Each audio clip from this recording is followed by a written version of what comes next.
the other day these little cutie patooties right here, which is from my Melt and Pour collection in my fundraising shop. It's for turtle lovers. People love turtles. It smells amazing. It's a high lather soap. And while I was making the soap, which came out of this mold, I had to pour the soap in the mold. And as I was pouring the soap, I actually made a video, but it's for my social media where I show how I make my soaps. Otherwise, I would show you the process, how I made this. But while I was pouring the soap, hey, Sister Cheyenne, God bless you, sister. As I was pouring the soap, I'm only going to be a minute because I got to give y'all this thought that the Holy Spirit gave me. As I was pouring the bottom layer of the soap, the blue, and I had to let it sit and cure and get hard enough for me to pour the white. So you got to make soap like this, one layer at a time. So I poured the blue one first. Then when I began to pour the white, maybe 40 minutes later, the thought came to me. When we are in crisis, we can feel confinement, molding. We feel restricted because a crisis, depending on what it is and what is really what it's about and what's going on in your life, you feel restricted. These cavities in this mold restrict the soap. It holds it in place where it can't spill out. It can't go to the left, to the right, to the up, to the down. The soap has to stay in the mold. When God is molding us, shaping us, preparing us for things that are ahead.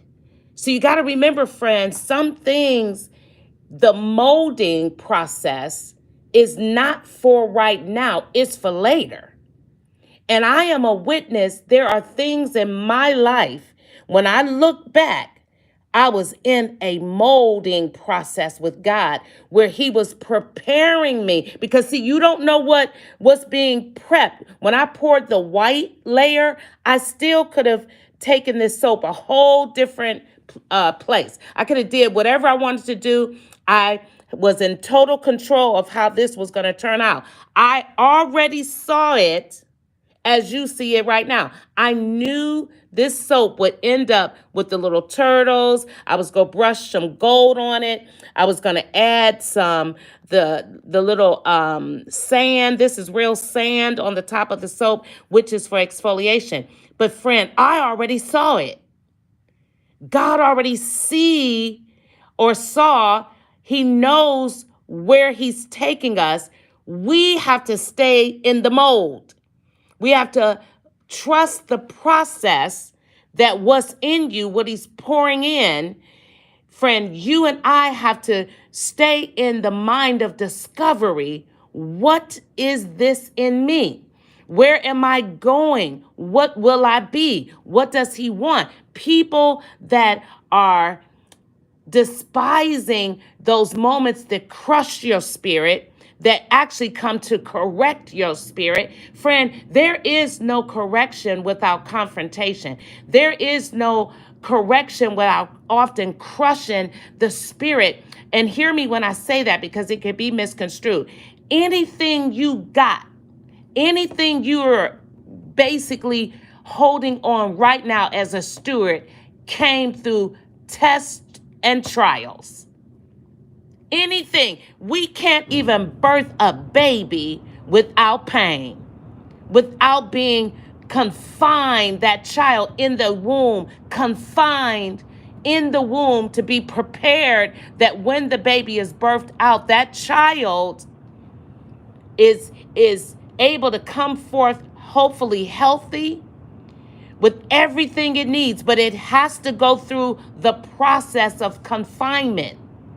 Do you follow what I'm giving you this morning, my friend? Don't despise the crisis that come up, because friend, things pop up in our life that we were not expecting. Stay in the mold.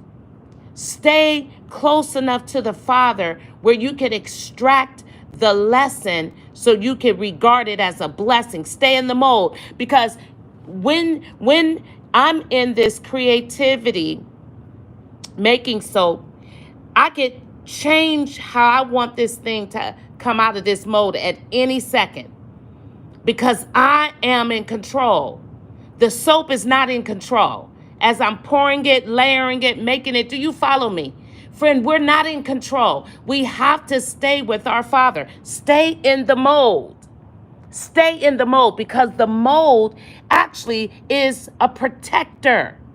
Oh, it's a protector, my friend. The mold keeps you in confinement, in alignment. Do you follow me? And sometimes and oftentimes we despise it. We want to run, we want to go, we want to do our thing. And God is like, mold. I'm molding you. I'm shaping you. I know what I'm doing with you. Oh, my friend, do you follow what I'm giving you? Do you follow what I'm giving you? Don't curse your crisis. Look for what is he doing in you, because that molding process is painful, because he wants us to be more like Christ, and patience is wrought through trials. You want more patience, friend? You got to go through the molding and the restricting of your momentum. When you are restricted and you can't go too far here, there, or anywhere, God could be protecting you. Do you hear me talking to you? Friend, I believe enough has been said. I'm telling you, as I was pondering this yesterday, I was supposed to actually give y'all this quick exhortation yesterday. We got to trust God in crisis. We have to trust him. We have to keep our heart before him. You have to make sure you don't let no root of bitterness get in you, because, friend, you don't want to spoil the end result of that process, because aren't they beautiful?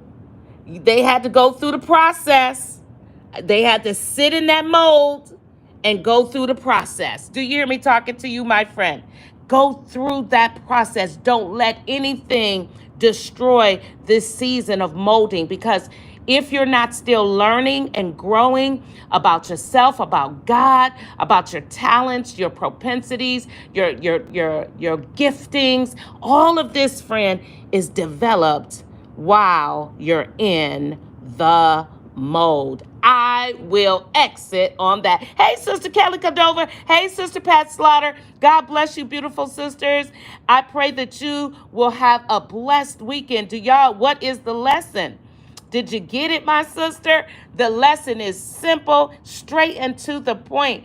Friends, stay down. Don't try to overstep certain things that God just might be using to perfect you in your faith. Woo, don't despise it. Don't try to turn that thing if God ain't saying that, friend. Because some things I've learned in my own life, when I look back, it was good for me. Like David said, it was good for me that I suffered, that I may know his statutes. Oh, my friend. Oh, my friend. I could go on and on right there. Enough said. Till next time, a great big God bless you. Have the day of your choice, my friend.